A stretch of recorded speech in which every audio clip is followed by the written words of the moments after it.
Thanks for joining us, everyone. I'm Jordan Jagalinzer with a WBZ News Update. Our top stories this morning: a home explosion rocking a Holliston neighborhood and leaving 2 men badly burned. The fire chief says it happened yesterday afternoon on Westfield Drive while the homeowner and an electrician were working on the boiler in the basement.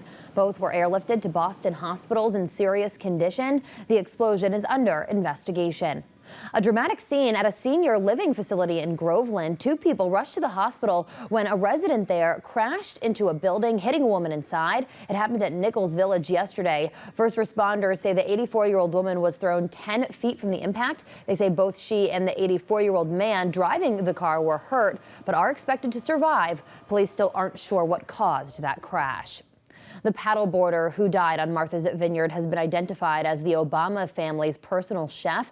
45-year-old Tafari Campbell, officials say, was last seen struggling in the water at Great Pond Sunday night, then going under the water. State police divers found his body yesterday using sonar. They say his death appears to have been an accident. The Obamas have a home on the Vineyard, but they were not there at the time. Campbell was a sous chef at the White House when the family lived there, and they asked him to work for them when they moved out.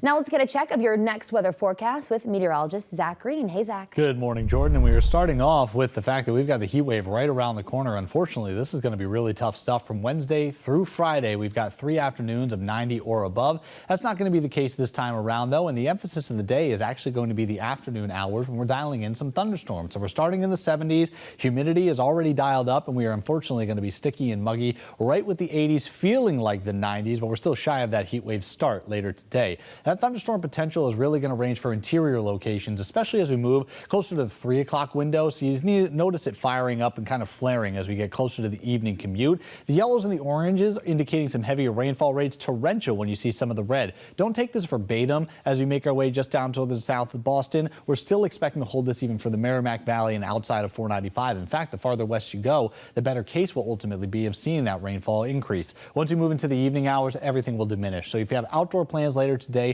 just make sure you have a little backup or a contingency to make sure that we all remain safe. We're going to be starting 90 degrees tomorrow, and we're expecting that to land closer to the triple digits, or it's feeling that way as we move into Friday afternoon with the humidity going to be sky high. May do enough to extend it one more time around, but we finally snapped the trend for the second half of the weekend. It's an early look, Jordan, but Sunday seems to be the winner. All right, Zach, thanks. This has been a WBZ News Update. Have a great day, everyone.